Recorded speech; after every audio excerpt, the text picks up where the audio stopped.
नमस्कार. मी जयश्री काटीकर.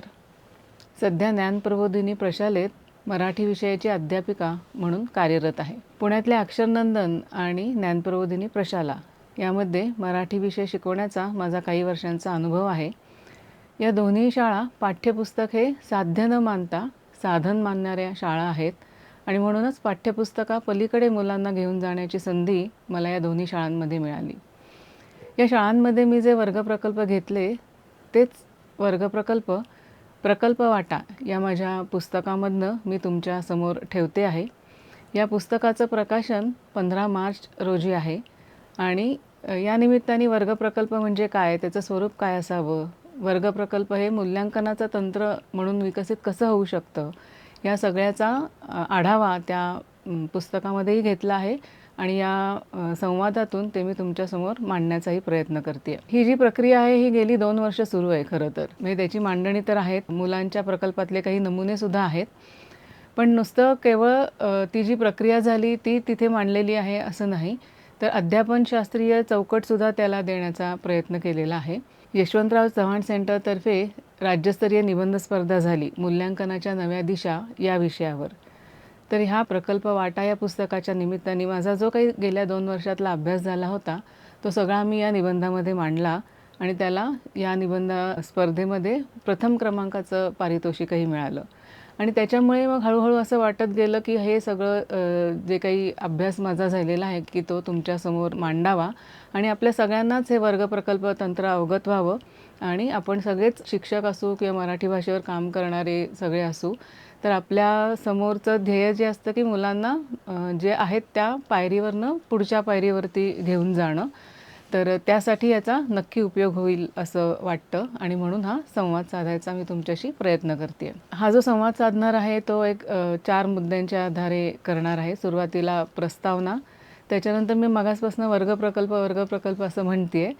तर वर्गप्रकल्प आणि प्रकल्प यातला नेमका फरक काय आहे ते आपण बघणार आहोत. त्याच्यानंतर या पुस्तकामध्ये समाविष्ट असलेला पावसासंबंधित एक वर्गप्रकल्प आणि त्याची सविस्तर ओळख आपण या संवादामधनं करून घेणार आहोत की त्याचं स्वरूप काय आहे, कशा पद्धतीने त्याचं मूल्यांकन केलं गेलं किंवा मुलांनी अभिव्यक्त ते कसे झाले या प्रकल्पाच्या माध्यमातून, हे सगळं आपण सविस्तरपणे जाणून घेऊया. आणि नंतर प्रकल्प वाटा या पुस्तकाबद्दल काही मांडणी मी करणार आहे. राष्ट्रीय शिक्षण धोरण 2020 येऊ घातलेलं आहे. CBSEच्या शाळांमध्ये ते आलेलं आहे, त्याची अंमलबजावणी सुरू झालेली आहे. SSC माध्यमाच्या शाळांमध्ये अजून ते यावर्षी किंवा पुढच्या वर्षी येणारच आहे. या राष्ट्रीय शिक्षण धोरणात म्हणा किंवा आधीच्या सगळ्या धोरणामध्ये कृतीतून शिक्षण, अनुभवातून शिक्षण, प्रकल्पाद्वारे शिक्षण हे प्रत्येकच धोरणामध्ये महत्त्वाच्या गोष्टी आहेत. पण या शिक्षण धोरणामध्ये म्हणजे आत्ताच्या 2020च्या शिक्षण धोरणामध्ये या बाबी विशेष अधोरेखित केलेल्या आहेत. तर हे सगळं जे काही त्यांनी घटक मांडलेले आहेत, गोष्टी मांडलेल्या आहेत, त्या सगळ्या वर्गप्रकल्प तंत्रातून आपल्याला साध्य करता येतात. म्हणजे बऱ्याच जणांना असं वाटतं की हो हे बरोबर आहे की कृतीतून शिक्षण पाहिजे, अनुभवातून शिक्षण पाहिजे, मुलांच्या उच्च बोधात्मक क्षमता ज्याला विश्लेषण, मूल्यमापन आणि नवनिर्मिती असं आपण म्हणतो, तर या सगळ्या क्षमतांना संधी मिळेल असं शिक्षण मुलांपर्यंत पोचलं पाहिजे. पण हे सगळं वर्गामध्ये आपल्या अभ्यासक्रमाशी जोडून कसं घ्यायचं असं बऱ्याच जणांना शंका असते. तर या सगळ्याचं उत्तर म्हणजे हे वर्गप्रकल्प तंत्र आहे असं मला वाटतं. आणि या वर्गप्रकल्प तंत्रावरच्या आधारित प्रकल्प वाटा हे जे काही पुस्तक आहे त्याच्यातून ते तुमच्यासमोर मांडण्याचा पण प्रयत्न केलेला आहे. सुरुवातीला आपण प्रकल्प आणि वर्गप्रकल्प यातला थोडासा फरक समजून घेऊया. प्रकल्प म्हणजे आपल्या सगळ्यांना माहिती आहे की मुलाला काहीतरी प्रश्न पडणं, त्या प्रश्नाची उत्तरं शोधत त्यांनी अभ्यासाच्या वेगवेगळ्या पद्धती आत्मसात करणं, त्याचा अवलंब करणं आणि मार्गदर्शकांच्या मदतीने त्याचं काहीतरी उत्तर शोधण्याचा प्रयत्न करणं आणि ते जे काही उत्तर मिळालेलं आहे ते सगळ्यांसमोर मांडणं. पण वर्गप्रकल्प या प्रकल्पातून थोडं वेगळं आहे, कारण इथे मुलाला प्रश्न पडत नाही आहेत, तर शिक्षक म्हणून मला म्हणजे प्रश्न पडत आहेत किंवा वेगळं काहीतरी सुचतं आहे, मुलांबरोबर वेगळं काहीतरी करून बघूया असं वाटतं आहे आणि त्याच्यातनं हे वर्गप्रकल्प सांगितले गेले किंवा मुलांकडनं करून घेतलेत. त्याच्यामुळे तो एक महत्त्वाचा फरक आहे की इथे मुलांना प्रश्न पडलेले नाही आहेत, तर शिक्षक म्हणून मलाच काहीतरी वेगळं करावंसं वाटलं आहे आणि ते मी मुलांबरोबर करून घेतलं आहे. वर्ग प्रकल्पामधनं मीच मुलांना काही कृती देते आणि ते कधी जोडीने कधी गटामध्ये मिळून काही कृती करतायत. तर इथे वर्ग प्रकल्प म्हणताना मीच काहीतरी कृती मुलांना देते आहे आणि संपूर्ण वर्ग एकाच थीमवर एकाच विषयावरती काम करतोय. प्रकल्पामध्ये प्रत्येक मूल वेगवेगळ्या विषयाला धरून काहीतरी काम करत असतं, पण इथे संपूर्ण वर्ग एका विषयाला धरून काम करतोय, म्हणून हे वर्ग प्रकल्प. आणि मुलाला प्रश्न न पडता शिक्षक म्हणून मीच त्यांना काहीतरी कृती योजून देते आहे, म्हणून सुद्धा याला आपण प्रकल्प नाही म्हणत आहोत, तर वर्ग प्रकल्प असं म्हणतोय. प्रकल्पाची व्याख्या करायची झाली तर विशिष्ट भाषिक हेतू डोळ्यासमोर ठेवून केलेल्या एकापेक्षा जास्त कृतींची रचना म्हणजे वर्ग प्रकल्प, असं आपण त्याची अगदी साधी सोपी व्याख्या करू शकतो. इथे मी भाषेसंदर्भात प्रकल्प घेतले म्हणून भाषिक उद्दिष्ट असं म्हटलं, पण इथे हे वर्ग प्रकल्प तंत्र कुठल्याही विषयासाठी आपण त्याचा अवलंब करू शकतो आणि म्हणून कुठलंही शैक्षणिक उद्दिष्ट जर आपण डोळ्यासमोर ठेवलं तर त्याला धरून हे वर्ग प्रकल्प तंत्र आपल्याला वापरता येतं आणि त्या पद्धतीने आपण ते मुलांसोबत त्यावरती कामही करून घेऊ शकतो. मगाशी म्हटलं तसं प्रकल्प वाटा या पुस्तकातला एक पाऊस प्रकल्प या पावसासंबंधी प्रकल्प याची आपण सविस्तर ओळख करून घेऊया, त्याचं स्वरूप कसं आहे हे बघूया. वर्गात मी श्रावण मासी ही कविता शिकवत होते, पाठ्यपुस्तकामध्ये आहे ती बालकवींची. मला असं वाटलं की या एका कवितेपुरता पाऊस मर्यादित राहू नये, तर मुलांनी अजून पावसामध्ये चिंब भिजावं, कवितेच्या माध्यमातून भिजावं आणि मग त्याच्यासाठी काय काय करता येईल असं थोडासा डोक्यात विचार सुरू होता आणि तेवढ्यात बाहेर पाऊस पडायला लागला. तर आम्ही काय केलं की आम्ही सगळं शिकवणं थांबवलं आणि बाहेर पावसाचं निरीक्षण करायला लागलो आणि मग ह्याच्यातनं थोडं थोडं सुचत गेला. आधी आम्ही काय केलं की म्हटलं ठीक आहे, आता आपण 5 मिनटं पावसाचं निरीक्षण केलं आहे, तर आता तुम्ही पावसाशी संबंधित शब्द सांगा. तर ते शब्दांची आम्ही यादी फळ्यावर करत गेलो, म्हणजे मुलं म्हणजे इथे मुलं आणि मुली दोन्ही अर्थाने मी म्हणते. तर मुलांनी सांगितलं आणि आम्ही जी फळ्यावर शब्दांची यादी केली तीच 50-60 शब्द आमचे फळ्यावरती लिहून झाले. मग त्याची पहिली पायरी मला सुचली वर्ग प्रकल्पाची पावसासंबंधित, की मुलांना पावसासंबंधित शब्द गोळा करायला सांगूया. पण ते 40-50 चालणार नव्हते, कारण तशी यादी फळ्यावर झालीच होती, म्हणून ते 100-150 शब्द पावसासंबंधित गोळा करायचे अशी पहिली कृती आमची ठरली. आणि मग हे जे काही होतं म्हणजे त्याचं स्वरूप मी सांगतेच आहे पुढे, पण ह्याचे बाकी तपशील म्हणजे हे जोडी कार्य होतं, दोघांनी मिळून हा प्रकल्प करायचा होता. कालावधी याचा साधारण 15 दिवसांचा होता.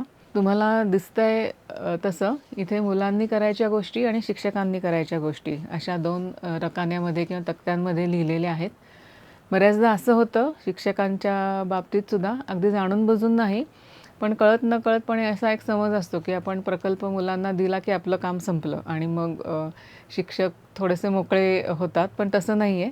प्रत्येक टप्प्यावरती तिथे शिक्षकाची मदत म्हणजे मार्गदर्शक म्हणून तिथे लागते आणि म्हणून प्रत्येक कृती जी काही निश्चित केली, इथे 6-7 कृती या पावसासंबंधित प्रकल्पामध्ये होत्या आणि त्या ज्या कृती आहेत तर त्या प्रत्येक कृतीला शिक्षकांनी काय भूमिकेतून या प्रकल्पाकडे बघावं किंवा काय मदत त्यांना करावी हे सुद्धा तिथे लिहिलेलं आहे. तर पहिलं अर्थातच पावसासंबंधित शब्द होते. 100-150 शब्द शोधून त्यांचं वर्गीकरण करा, अशी थोडीशी काठिण्य पातळी त्याच्यामध्ये वाढवली. आणि दुसरं महत्त्वाचं कारण असं आहे की नुसतंच शब्द तर कुठूनही गोळा करता येतात, पण त्याचं वर्गीकरण करायला सांगितल्यावर तिथे आपण उच्चबोधात्मक क्षमता जी काही आहे, विश्लेषण, हे सुद्धा वापरण्याची संधी मुलांना देत असतो. आणि शिवाय याच्यामध्ये एक काम केलं की ह्याचे निकष मुलांचेच ठरवायचे होते, म्हणजे ते मी ठरवून दिलेले नव्हते आणि मुलांना तिथे स्वातंत्र्य होतं की ते काय निकष लावतील या संदर्भात. त्याच्यामुळे त्याची काठिण्य पातळी अजून थोडीशी वाढलेली लक्षात आली. त्याच्यानंतर पावसासंबंधित कविता शोधून त्यापैकी आवडलेली कविता सकारण लिहिणे. इथे शिक्षक माझ्यातल्या थोडासा आधेमध्ये जागा होतोच, म्हणजे काही त्याच्यामध्ये प्रश्न नाही की मुलांनी खरोखरीच पावसासंबंधित कविता वाचल्यात की नाही हे मला कसं कळणार. थोडासा अविश्वास आपण किती मुलांवरती दाखवतो हे सुद्धा मला ह्या प्रकल्पाच्या निमित्तानेच लक्षात आलं. आणि मग मी त्याच्यामध्ये काय केलं की 5 कविता तुम्ही फक्त कवींची आणि कवितांची नावं लिहायची आहेत आणि त्याच्यापैकी एक कविता तुम्हाला ती का आवडली ती सकारण लिहायची आहे. नुसतीच छान आहे, नुसतीच सुंदर आहे असं न करता या मूल्यमापनाच्या क्षमतेचा सुद्धा वापर करण्याची संधी मुलांना मिळावी. मला काही आवडतंय की नाही इथपासून ते मला का आवडतंय? मग कविता आवडण्याची काय-काय कारणं असू शकतात? मग या संदर्भात वर्गात शिक्षकांनी चर्चा करून घेणं तिथे अपेक्षित आहे. आणि म्हणून जेव्हा आपण म्हणतो की मुलांनी सकारण ते लिहायचं आहे, तर तिथे काय-काय कारणं असू शकतात असं शिक्षकांनी पण त्यांना सांगायचं आहे. त्याच्यानंतर एक महत्त्वाचं होतं ते म्हणजे पावसासंबंधित उपमा लिहायच्या होत्या. आणि उपमा म्हणजे काय? म्हणजे इथे अलंकार म्हणून उपमा न येता फक्त काही शब्दांनी म्हणजे सारखाप्रमाणे अशा काही शब्दांनी कशाशी तरी तुलना करायची एवढंच फक्त उपमा या संकल्पनेकडे आम्ही 7वीच्या टप्प्यावरती पाहिलं. आणि इथे मुलांच्या लेखनातली ही स्लाईड जेव्हा येईन त्याच्याबद्दल मी जास्त बोलीन. आणि मग उपमा द्यायच्या म्हणजे काय करायचं ते शिक्षकांनी तिथे समजावून सांगावं असं अशी एक ती कृती होती. त्याच्यातली चौथी कृती होती, की आता सगळं शब्द झाले, कविता वाचून झाल्या, उपमा देऊन झाल्या आणि आता मराठीचा प्रकल्प आहे, मग नवनिर्मिती नसेल तर कसं होईल? मग त्याच्यामुळे असं त्यांना सांगितलं, की पावसासंबंधित तुम्हालाच कविता करायची आहे. आणि मग थोडंसं टेकू देण्यासाठी, की तुम्हाला जी आवडलेली कविता आहे त्याची पहिली ओळ तुम्ही जशीच्या तशी घेऊ शकता आणि मग त्याला यमक जुळणारे शब्द शोधत एक 7, 8, 10 ओळींची कविता त्यांनी करायची होती. मग ही कविता कशी करावी, त्याचे टप्पे काय असावेत याचं मार्गदर्शन अर्थात शिक्षकांनी तिथे करणं अपेक्षित आहे. त्याच्यानंतर मी जेव्हा प्रकल्पाची रचना केली, तेव्हा माझ्या डोक्यात फक्त पावसाला पत्र असं होतं. पण जेव्हा मुलांबरोबर चर्चा केली, म्हणजे हे सुद्धा खरं तर मुलांबरोबर चर्चेतून हा प्रकल्प सुचत गेला किंवा पुढे जात राहिला. तेव्हा मुलं म्हणली, "ताई आम्ही आत्मवृत्त लिहिलं तर किंवा कथा लिहिली तर ती नाही का चालणार?" म्हटलं, "का नाही चालणार? उलट नवनिर्मिती ही क्षमता आहे आणि त्याच्यामुळे ती एका चौकटीत किंवा मी सांगितलं म्हणून असं लिहा अशी तर ती बांधून चालणारच नाही आहे." तर त्याच्यामुळे मग आम्ही त्या सगळ्याला स्वातंत्र्य दिलं, की यापैकी कुठलंही एक तुम्ही तिथे लिहायचं आहे. म्हणजे संवाद, पावसातल्या काही घटक एकत्र येऊन त्यांचा संवाद, कथा, आत्मवृत्त, पत्र याच्यापैकी एक काहीतरी लिहिणं असं हे झालं. आणि हे सगळं लेखी अहवाल स्वरूपात मुलांनी सादर करायचं होतं. तर अशी सगळी कृतींची रचना केली आणि हे एका वर्गप्रकल्पाचं स्वरूप आपण बघितलं. तर आता थोडं मुलांच्या लेखनातले नमुने बघूयात, मुलांचे प्रकल्प पण बघूयात. मुलांच्या ही त्यांनी केलेली काही मुखपृष्ठ आहेत. म्हणजे खरं तर सगळीच मुखपृष्ठ चांगली होती, पण सगळी इथे दाखवणं काही शक्य नाही. त्याच्यामुळे काही इथे मुखपृष्ठ तुम्हाला दिसत आहेत. इथे मुलांच्या प्रकल्पातली काही पानं आहेत. कदाचित इथे नीट दिसणार नाहीत, पण साधारण मुलांनी कशाप्रकारे काम केलं त्याची कल्पना यावी म्हणून ही घातलेली आहेत. इथे मला आवर्जून एक महत्त्वाचं सांगण्यासारखी गोष्ट म्हणजे वर्गप्रकल्प तंत्र हे मुलांसाठी किंवा मुलांच्या क्षमता विकसित करण्यासाठी जसं उपयोगाचं आहे, तसं शिक्षक म्हणून घडत जाण्यासाठी किंवा शिक्षक म्हणून थोडं आत्मपरीक्षण करण्यासाठी शिक्षकांना सुद्धा खूप ते उपयोगी असं तंत्र आहे. म्हणजे यातली पहिली कृती होती शब्द शोधणं. तर मुलांनी 100-150 शब्द अगदी सहज शोधलेले आहेत आणि त्याचं वर्गीकरण करताना सुद्धा म्हणजे मी फळ्यावरती जेव्हा आम्ही सुरुवातीला ती सगळी यादी केली, तर तेव्हा मी सामान्य नाम, क्रियाविशेषण आणि क्रियापद ती जास्त आली होती. त्याच्यामुळे मी ते रकाने करून लिहिले. त्याच्यामुळे मुलांना पण कल्पना आली, की कसे आपल्याला निकष ठरवायचे आहेत आणि त्याचं शब्दांचं वर्गीकरण करायचं आहे म्हणजे काय करायचं आहे. पण नंतर मुलांनी सुद्धा इतक्या वेगवेगळ्या प्रकारे निकष लावलेले आहेत. म्हणजे एकाच प्रकल्पामध्ये 7-8 प्रकारे सुद्धा मुलांनी वर्गीकरण केलेलं आहे. मग पावसाआधीचे शब्द, पावसानंतरचे शब्द, पाऊस पडतानाचे शब्द ही इतकी साधी सुटसुटीत मांडणी होती, की मला पण ती खूप आवडली. आणि त्याच्यानंतर पावसामधले हानिकारक शब्द किंवा पावसातली आकर्षक ठिकाणं किंवा अमूर्त संकल्पना, मग त्याच्यामध्ये मृद्गंध आणि असे सगळे शब्द, मेघमल्हार असे काही शब्द त्यांनी लिहिलेले आहेत. उपमान संदर्भात बोलूया. म्हणजे मी हा प्रकल्प सलग 2 वर्ष घेतला आणि पहिल्या वर्षी प्रकल्प तपासताना मुलांनी उपमा काही एवढ्या नीट दिल्या नव्हत्या. तर मला असं वाटलं काय आहे म्हणजे एकतर त्यांना काही कळलेलंच नाही आहे मुलांना आणि काय त्यांनी कष्ट नाही घेतले किंवा असं थोडंसं माझ्याकडनं सुद्धा मनात विचार आले. पण लक्षात आलं की आपणच कुठेतरी कमी पडतोय का?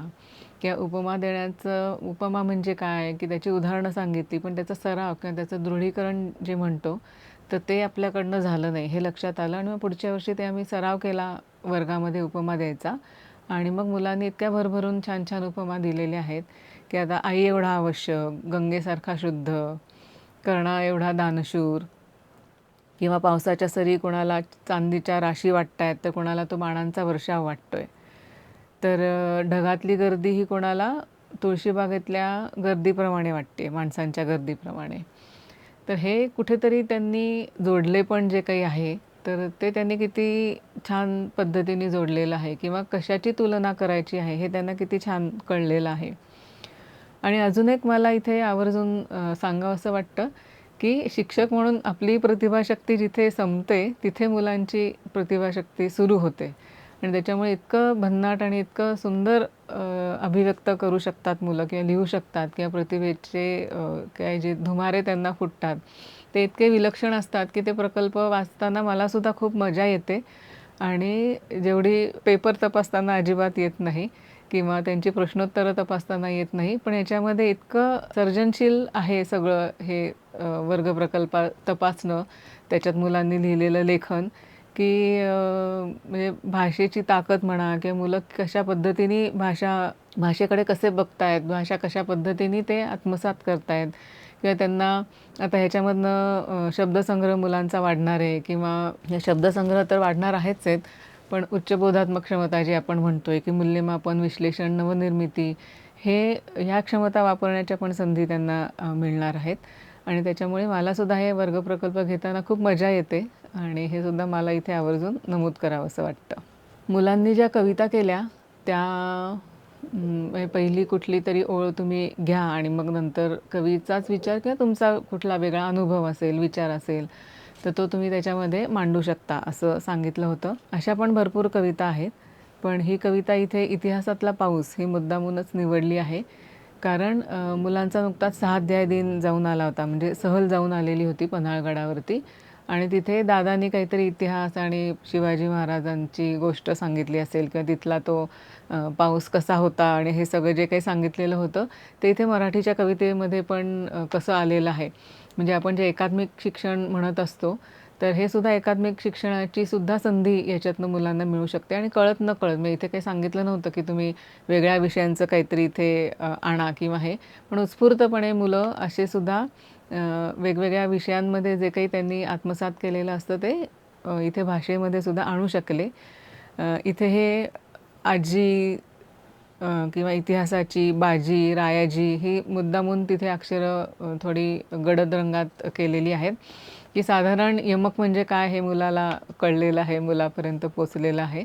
आणि मीटरमध्ये जरी बसलेली नसली कविता, तरी पावसाचं महत्त्व आणि ते शिवाजी महाराजांच्या पन्हाळगडावरच्या सगळ्या विजयामध्ये जो काही पावसाने काय म्हणूया, पावसाने जे काही त्यांना मदत केली, ती इथे शब्दबद्ध केलेली आहे. लढत होते पावनखिंडीतल्या पावसात बाजी, संगतीला होते रायाजी. म्हणजे ही जी शब्दांची रचना आहे, याची आपल्याला मौज वाटते शिक्षक म्हणून सुद्धा. आणि कसं सुचलं असेल, कसं त्याने लिहिलं असेल, असं सुद्धा ते जाणून घेणं सुद्धा इथे महत्त्वाचं ठरतं किंवा शिक्षकासाठी सुद्धा आनंददायी असं आहे. कुठली कविता आवडतीये असं कविता आवडण्याचं कारण लिहायला सांगितलेलं होतं. आणि त्याच्यामध्ये अग्गोबाई ढग्गोबाई ही संदीप खरे यांची कविता आणि ती आवडलेली आहे असं सांगितलं आहे. तर ह्याच्यामध्ये सुद्धा 7वीच्या टप्प्यावरती आपण हा प्रकल्प आणि त्याचं मूल्यमापन करतो आहोत. आणि त्याच्यामुळे आम्हाला माहीत होतं की हीच आमची आवडती कविता असणार आहे. आधी त्यांनी विचार केला की म्हणजे साध्या सोप्या किंवा लहान मुलांच्या नको आपण हे करूयात, काहीतरी आपण काय मोठ्या माणसांच्या किंवा जास्त अवघड कवितांची निवड करूयात. पण जेव्हा अग्गोबाई ढग्गोबाई कविता आठवली किंवा बघण्यात आली, तर तेव्हा त्यांना वाटलं की नाही, हीच आमची आवडती कविता असं सुद्धा त्यांनी सुरुवातीला लिहिलेलं आहे. आणि इथे जे काही अधोरेखित केलेल्या ओळी आहेत, तर त्याच्यावरनं सोप्या सरळ शब्दात लिहिली आहे असं जेव्हा मुली किंवा मुलं मांडतात, तेव्हा कवितेची वैशिष्ट्य काय आहेत, की सोपी सरळ भाषा आहे हे त्यांच्यापर्यंत पोचलं आहे. म्हणजे हे इथे ते मूल्यमापनच करतायत.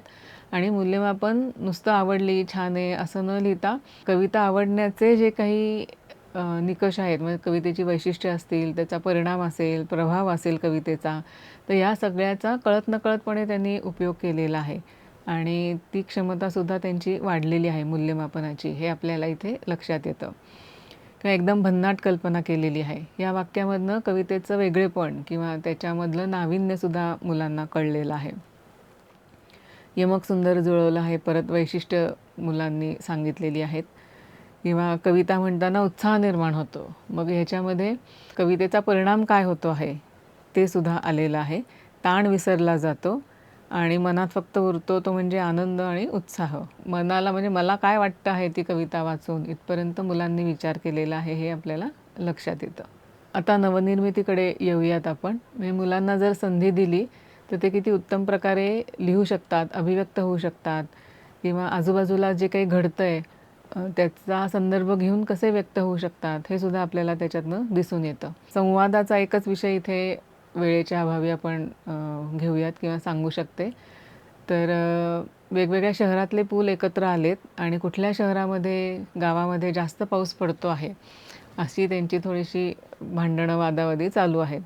तर पुण्यातला भिडे पूल त्याच्यामध्ये असं म्हणतो की आपण असं करूयात की जे पूल सगळ्यात आधी पाण्याखाली जातात, तर नक्कीच तिथे जास्त पाऊस पडणार, असं तो शक्कल लावतो आणि म्हणजे पाऊस पडायला लागतो आणि भिडे पूल पहिल्यांदा पाण्याखाली जातो आणि मग त्याचा तो असा दावा करतो की म्हणजे पुणे शहरात जास्त पाऊस पडतो. पण पुणे शहरातला हा भिडे पूल जो आहे तो नदीपात्रातच आहे, म्हणजे तो असा काही वर नाही आहे आणि तो पाण्याखाली जाणं हे अगदीच स्वाभाविक आहे. पण मग ही लबाडी सगळ्यांच्या लक्षात येते आणि मग परत तो वाद वाढतो आणि हे असं काही नाही किंवा असं काही नसतं, असं ते तो संवाद पुढे आहे. पण पुण्यामध्ये पाऊस पडल्यावरती पेपरामध्ये बातमी असते की भिडे पूल पाण्याखाली गेला आणि तो एक सोहळा असतो की तो भिडे पूल पाण्याखाली गेलेला पाहणं आणि जे काही पेपरात येतं, आजूबाजूला जे काही ऐकतात मुलं, त्यांना म्हणजे त्याचा उपयोग त्यांनी ह्या संवादामध्ये केला. हे विशेष कौतुकास्पद आणि विशेष आपल्याला नक्की वाटतं की मुलं वाचत नाहीत किंवा काय लिहित नाहीत, तर ह्या सगळ्याला इथे फाटा मिळतो आणि मुलांचं लक्ष कसं चौफेर असतं आणि ते त्याचा उपयोग करून कसं उत्तम प्रकारे व्यक्त करू शकतात, व्यक्त होऊ शकतात, हे आपल्याला ह्याच्यातून लक्षात येतं. आता थोडं मूल्यांकनाच्या दृष्टीने बघूयात. मी आत्ता प्रकल्प वाटा या पुस्तकामध्ये सुद्धा 3 प्रकारे मूल्यांकन करायला सुचवलं आहे. म्हणजे मी ते करूनही बघितलेलं आहे. तर पहिली पद्धत जी काही आहे ती विद्यार्थ्यांच्या वर्ग प्रकल्पावर केलेल्या नोंदी. त्या नोंदी कशा पद्धतीने मी केल्या किंवा करते ते तिथे दिसत आहेत तुम्हाला. जे काही आपली प्रत्येक कृती आहे त्या प्रत्येक कृतीबद्दल एक 2-3 शब्दामध्ये जर आपण त्या प्रकल्पावर नोंदवू शकलो तर ते मुलांच्या दृष्टीने खूप महत्त्वाचं असतं. मुलांच्याच दृष्टीने नाही तर ते प्रकल्प घरी गेल्यावरती पालकांनाही कळतं की आपला मुलगा कुठे आहे, की जे नुसतं परीक्षेच्या गुणांवरती काही कळत नाहीत. पण अशा जर थोड्या नोंदी आपण करू शकलो तर अधिक नेमकेपणाने पालकांपर्यंत पण गोष्टी जातात. शिवाय आपण प्रकल्पासाठी जे कष्ट घेतले, प्रकल्पात आपण जे काही वेगळं करण्याचा प्रयत्न केला आहे, तर ते शिक्षकांपर्यंत किंवा ताईंपर्यंत पोचलं आहे आणि त्याची दखल घेतलेली आहे, त्याच्यावरती काहीतरी भाष्य केलेलं आहे, असं बघितल्यावर मुलांचाही उत्साह वाढतो आणि आपण केलेल्या बारीक-सारीक गोष्टींची दखल घेतली जाते आहे हे लक्षात आल्यावरती पुढच्या वेळेला मुलंही अधिक कष्टाने किंवा अधिक जाणीवपूर्वक या प्रकल्पाकडे सगळ्या बघायला लागतात. आणि आधी अर्थातच सकारात्मक गोष्टी लिहायच्या आणि नंतर काय ज्या कमी आहेत किंवा काही लिहिलेलं नसेल एखादं किंवा काही कुठे काही कमी असेल, त्रुटी असतील, तर त्यासुद्धा नंतर शेवटी मांडता येतात. आता या दुसऱ्या ह्याच्यामध्ये सुद्धा पानाची मांडणी, सादरीकरण, टापटीप, अक्षरवण यासाठी खुमोशा. खुमोशा हा शब्दसुद्धा वर्गात खूप आवडीचा आहे. खुमोशा म्हणजे खूप मोठी शाबासकी आणि मग कोणी कुठलं काम केलेलं आहे, किती वेळात केलेलं आहे, मग पहिल्या 5 जणांची नावं आणि मग ताई खुमोशा नाही, मग मोशा तरी द्या, मग शा तरी द्या आणि त्याच्याखाली आमची नावं येऊ देत, अशी थोडीशी चढाओढसुद्धा लागते आणि मुलांना ते आवडतं. त्याच्यानंतर निवडलेली कविता चांगली, पण निवडीमागचं कारण लिहायला विसरलीस का? म्हणजे तिने लिहिलेलं नाही आहे तिथे कारण, तर थेट तसं न म्हणता थोडंसं सकारात्मक पद्धतीने आणि थोडंसं ते पोचवायचं तर आहे पण दुखवायचं पण नाही, अशा पद्धतीने जर आपण मांडू शकलो, लिहू शकलो, तर पुढच्या वेळेला की हो आपण हे विसरलोय किंवा नाही लिहिलं आहे असं ते तिथे मुलांच्याही लक्षात येऊ शकलं. त्याच्यानंतर ह्या सगळ्या गोष्टी आपल्याला गुणांच्या स्वरूपात पण मांडायला लागतात. त्याच्यामुळे त्याचं गुणदान करणं हे सगळ्यात महत्त्वाचं असतं. आणि प्रत्येक कृतीला किती गुण दिलेले आहेत ते सगळं इथे तुम्हाला दिसतं आहे.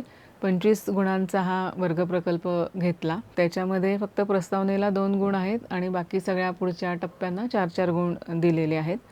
आणि एकंदरीत मांडणी, मुखपृष्ठ वगैरे याला 3 गुण आहेत.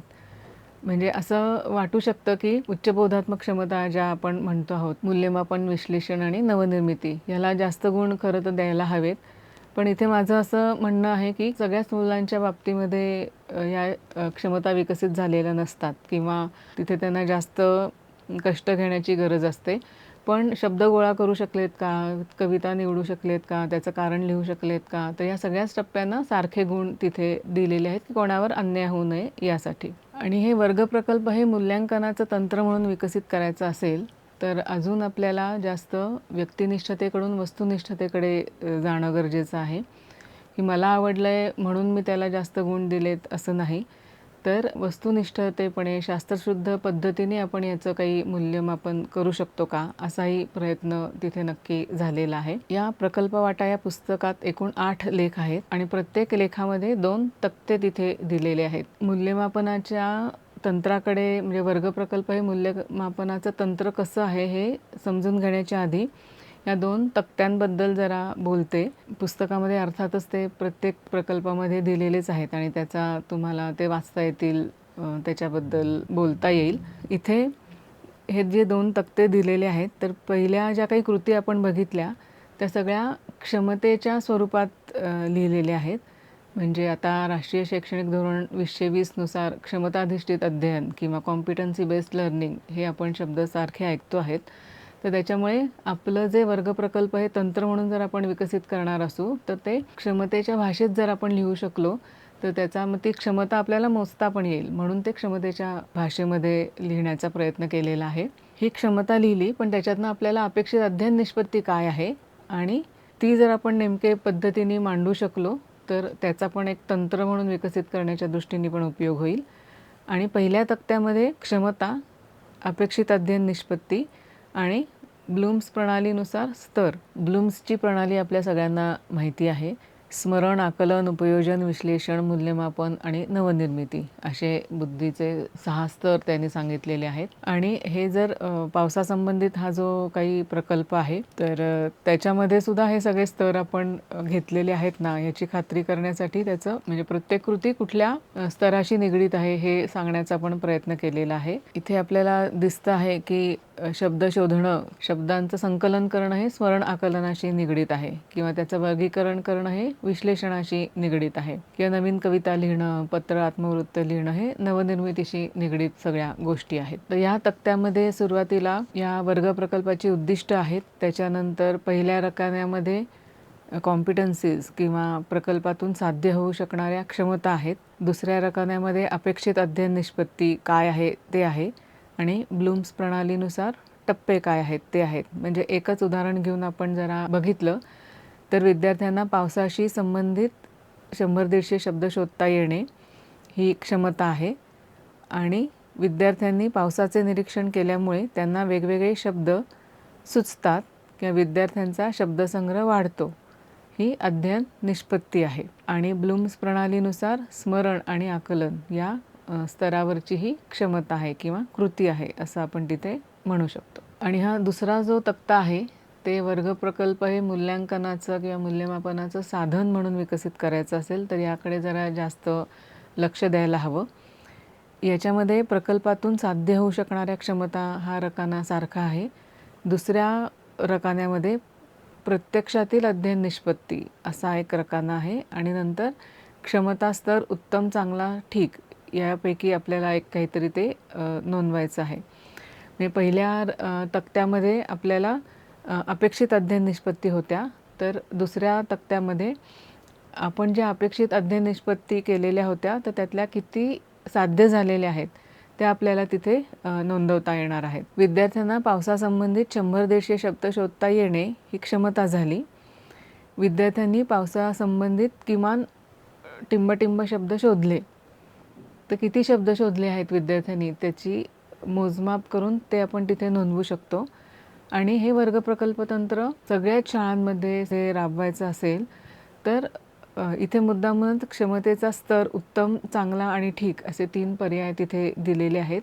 थोडासा तिसरा रकान्याकडे जास्त आपण लक्ष देऊया किंवा तो समजून घेऊया. प्रत्येक शाळेप्रमाणेच काय, पण प्रत्येक वर्षाप्रमाणे पण आपल्या समोरचा वर्गातली मुलं, त्यांची काठिण्य पातळी हे बदलत असतं.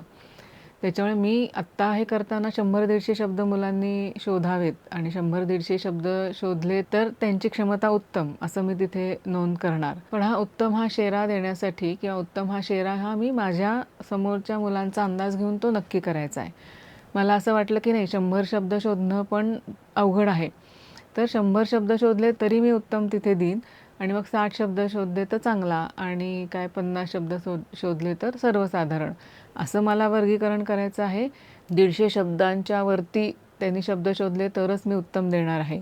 हे माझ्या समोरची मुलं कशी आहेत याचा अंदाज घेऊन हे मला ठरवायला लागेल. किंवा विद्यार्थ्यांना या शब्दांचे वर्गीकरण करता येणे ही एक क्षमता झाली. विद्यार्थ्यांनी स्वतःचे निकष लावून शब्दांचे टिंबटिंब प्रकारात वर्गीकरण केले.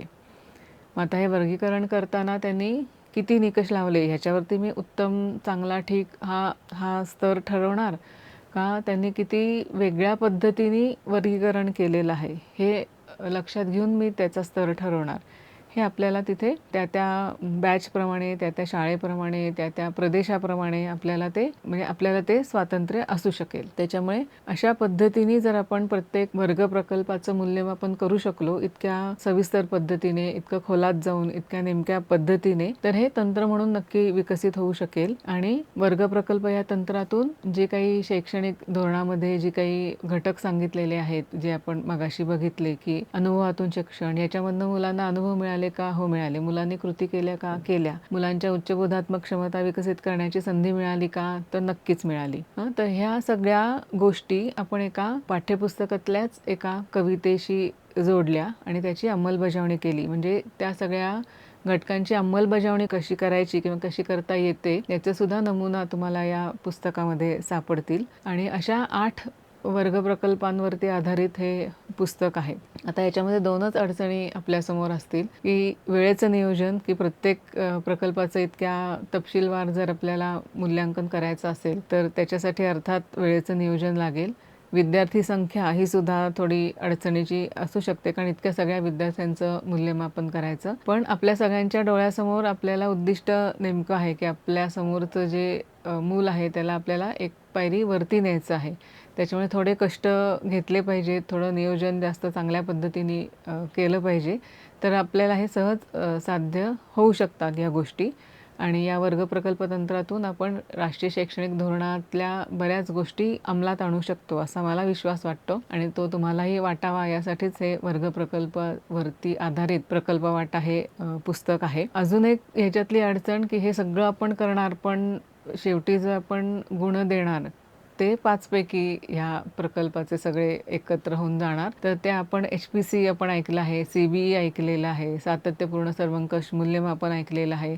तर त्या सगळ्या ह्याच्यामध्ये हे वर्ग प्रकल्प तंत्र आणि त्यातला सगळा आपण जे काही मूल्यमापन केलेलं आहे, भाषिक स्वरूपात सुद्धा काही नोंदी केलेल्या आहेत, त्या सगळ्या त्याच्यामध्ये कशा येतील हे सुद्धा बघणं खरं तर महत्त्वाचं आहे आणि त्या दृष्टीनेही काम सुरू आहे. तुमच्याही काही कल्पना असतील तर तुम्ही त्या कॉमेंट बॉक्समध्ये नक्की लिहा. पुस्तक नक्की विकत घ्या. सध्या त्याच्यावरती प्रकाशनपूर्व सवलत आहे. 290 रुपयाचं हे पुस्तक आहे, पण आता सवलतीच्या दरामध्ये 220 रुपयांपर्यंत हे तुम्हाला मिळू शकतं. पुण्याबाहेर जर असेल तर 40 रुपये टपाल खर्च, त्याच्यामुळे 260 रुपयांपर्यंत हे पुस्तक तुम्हाला मिळू शकतं. पुस्तक वाचा. तुमची काही त्याच्याबद्दलची निरीक्षणं असतील, तुम्हाला काही वेगळं सुचलेलं असेल तर ते नक्की मला सांगा. आपला हा संवाद असाच चालू राहील. कमेंट बॉक्समध्ये तुमच्या सगळ्या कमेंट्स, मतं, निरीक्षणं लिहायला मात्र विसरू नका. प्रकल्प वाटा या पुस्तकामध्ये अशाच पद्धतीने 8 वर्ग प्रकल्पांबद्दलची मांडणी केलेली आहे. सविस्तर मांडणी आहे. ते 8 प्रकल्प कोणते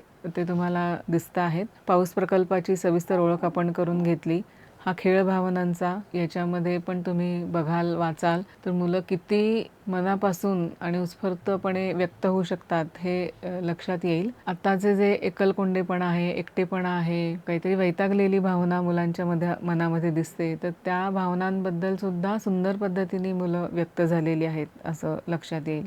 संवाद समजून घेताना शब्दकोश प्रकल्प, कविता सर्वेक्षण प्रकल्प, हे सगळे प्रकल्प जे काही आहेत त्याच्याबद्दल सविस्तर मांडणी पुस्तकामध्ये आहे आणि ती एक 10-12 मुद्द्यांच्या आधारे केलेली आहे. म्हणजे मगाशी आपण 2 तक्ते तर बघितले, शिवाय मगाशी बघितलं तसंच शिक्षकांनी करायच्या गोष्टी आणि मुलांनी करायच्या गोष्टी अशा स्वरूपामध्ये सुद्धा म्हणजे लेखाच्या पहिल्याच पानावरती शिक्षकांनी करायच्या गोष्टी आणि मुलांनी करायच्या गोष्टी हे स्पष्ट होतील. त्याच्यानंतर पूर्वतयारी काय करायला लागली किंवा विषय प्रवेश म्हणजे हा प्रकल्प सुचला कसा, त्याच्यासाठी पूर्वतयारी काय करायला लागली. म्हणजे काही ठिकाणी परवानग्या घ्यायच्या असतात किंवा मला असं नक्की इथे नमूद करावं असं वाटतं की मुलांना जेव्हा आपण एखादी गोष्ट लिहायला करायला सांगतो तेव्हा शिक्षक म्हणून आपण ती करून बघितलेली असावी लागते. म्हणजे आता रसग्रहण मुलांना लिहायला सांगायचं आहे तर रसग्रहणाचे उत्तम नमुने बाकीच्यांनी लिहिलेले माझ्याकडे असायला हवेत, ते मुलांना वाचून तर दाखवायलाच हवेत. किंवा मी रसग्रहण लिहून बघायला लागतं की मला हे जमतंय का आणि तरच मी मुलांना सांगू शकते. तर ही पूर्वतयारी कशी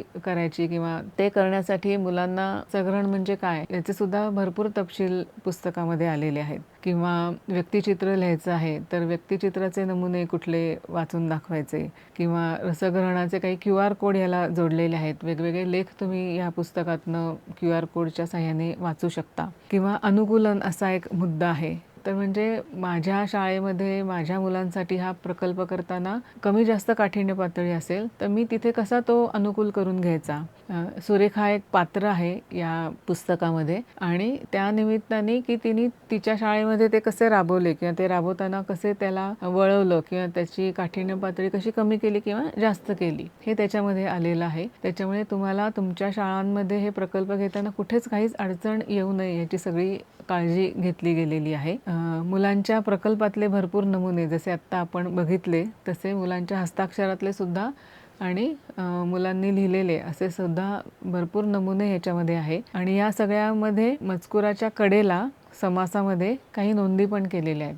तर ते नोंदी म्हणजे माझी काही निरीक्षणं, माझी मतं, मीच अंतर्मुख होऊन काय विचार केलेला आहे हे सगळं त्याच्यामध्ये सविस्तरपणे मांडलेलं आहे. त्यामुळे हे पुस्तक नक्की सगळ्यांना उपयोगी पडेल असा मला विश्वास आहे आणि हे पुस्तक तुम्ही जरूर घ्यावं आणि त्याच्याबद्दल आपण सतत बोलत राहूयाच. पुस्तकाच्या आतली पानं कशी आहेत असा काही अंदाज यावा यासाठी ते पण दाखवते आहे. तर नक्की आपण बोलत राहूया. तुमच्या काही वेगळ्या कल्पना, तुमची निरीक्षणं हे माझ्यापर्यंत पोहोचल्याचा उपयोग होईल आणि तसा म्हणजे सगळे मिळून आपण या मुलांसाठी काम करायला लागूया किंवा काम करूया आणि हे वर्ग प्रकल्प तंत्र अजून कसं विकसित होईल, अजून त्याच्यात नेमकेपणा, अजून वस्तुनिष्ठपणा कसा आणता येईल यावरही नक्की विचार करूयात.